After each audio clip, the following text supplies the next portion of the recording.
வணக்கம் நண்பர்களே. இன்றைய தினமணி செய்திகள் பார்க்குறோம். வேலு ஆசானுக்கு ஆளுநர் 30 லட்சம் நிதியுதவி அளிச்சிருக்காரு. யார் இந்த வேலு ஆசான் அப்படின்னு பார்த்தோம்னா, பத்மஸ்ரீக்கு தேர்ந்தெடுக்கப்பட்ட ஒரு பறை இசை கலைஞர். அவர் பார்த்திங்கன்னா வீடு கட்டவும் அதுபோக பறை இசை கூடம் அமைக்கவும் இந்த நிதியுதவி அளிச்சிருக்காங்க. அடுத்ததாக ஆசிய பளு தூக்குதலில் இந்தியாவுக்கு வெள்ளி பங்குடிதாரா அப்படிங்கிறவங்க வாங்கி கொடுத்துருக்காங்க. கஜகஸ்தானில் இது நடைபெறுகிறது. ஆசிய யூத் மற்றும் ஜூனியர் பளு தூக்கல் சாம்பியன்ஷிப் போட்டியில் நமக்கு வாங்கி கொடுத்துருக்காங்க. இமாச்சலில் மழை வெள்ளத்தில் இதுவரை 43 பேர் உயிரிழந்திருக்காங்க.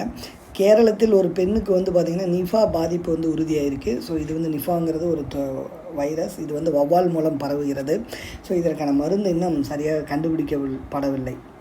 அடுத்து ட்ரினிடாட் மற்றும் டெபோகோவில் பிரதமர் மோடி. ஸோ அவருக்கு the Order of the Republic of Trinidad டெபோகோங்கிற விருது வழங்கி அந்த நாட்டு அதிபர் கிறிஸ்டின் கார்லா கங்குலு அறிவிச்சிருக்காங்க.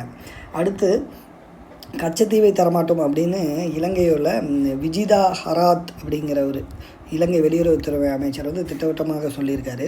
ஸோ இந்திய மீனவர்கள் இலங்கையின் கடல் எல்லைக்குள் அத்துமீறி நுழைந்து மீன் வளங்களை கொள்ளையடிப்பதோடு கடல் தாவரங்களையும் கடுமையாக சேதப்படுத்துகின்றனர் என்றும் அவர் குற்றம் சாட்டியிருக்கார். தமிழக மீனவர்களை எல்லை தாண்டி மீன் பிடித்ததாக குற்றம் சாட்டி இலங்கை கடற்படை கைது செய்வதும் அவர்களின் மீன்பிடி படகுகளை பறிமுதல் செய்வதும் தொடர்கதையாகி வருகிறது. இந்த பிரச்சனைக்கு நிரந்தர தீர்வு காணும் வகையில் 1974ஆம் ஆண்டு இலங்கைக்கு விட்டு கொடுக்கப்பட்ட கச்சத்தீவை இந்தியா மீட்டெடுக்க வேண்டும் என்று கோரிக்கை தமிழகத்தில் வலுத்து வருகிறது. இந்திரா காந்தி பிரதமராக இருந்தபோது 1974ஆம் ஆண்டு இரு நாடுகளுக்கிடையே மேற்கொள்ளப்பட்ட கடல்சார் ஒப்பந்தத்தின் கீழ் மனிதர்கள் யாரும் வாழாத கச்சத்தீவை இலங்கைக்கு இந்தியா விட்டு கொடுத்தது.